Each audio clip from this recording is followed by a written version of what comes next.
যত মামলা আছে আওয়ামী লীগের বিরুদ্ধে আমরা সমস্ত মামলাগুলো তুলে নেব। মনে আছে 5ই আগস্ট যখন আমরা মুক্ত হলাম, তখন আমাদের ম্যাডাম মানে খালেদা জিয়া তিনি একটা বিবৃতি দিয়েছিলেন, স্টেটমেন্ট দিয়েছিলেন, কথা বলছিলেন।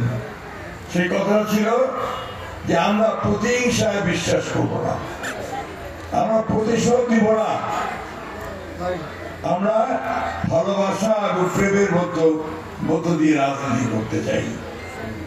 আমি সেই কথা আবার আজকে আপনাদের এখানে বলতে চাই যে আমরা কোনো প্রতিশোধের রাজনীতি করতে চাই না।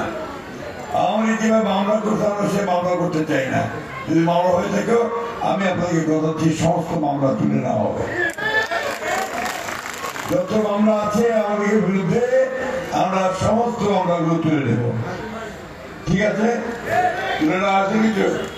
হ্যাঁ, আমরা ওই প্রতিহিংসা প্রতিশোধের রাজনীতি করবো না।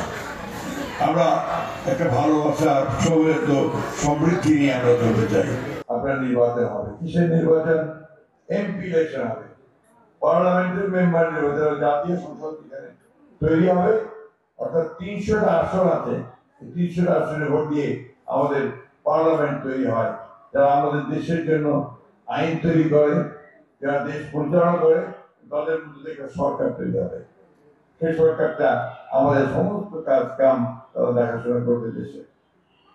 এই পার্লামেন্ট এত আপনার অত্যাচারী নির্যাতনকারী হয়ে উঠলো এবং 15টা বছর শাসন করলো, 3টে নির্বাচন আমাদেরকে করতেই দিল না, সব কিছু নিয়ে চলে গেল পুলিশ দিয়ে, তাই না? আপনারা ভোট দিতে পারছিলেন? ওই আগে রাজ্যতে ভোট হয়ে যাচ্ছে।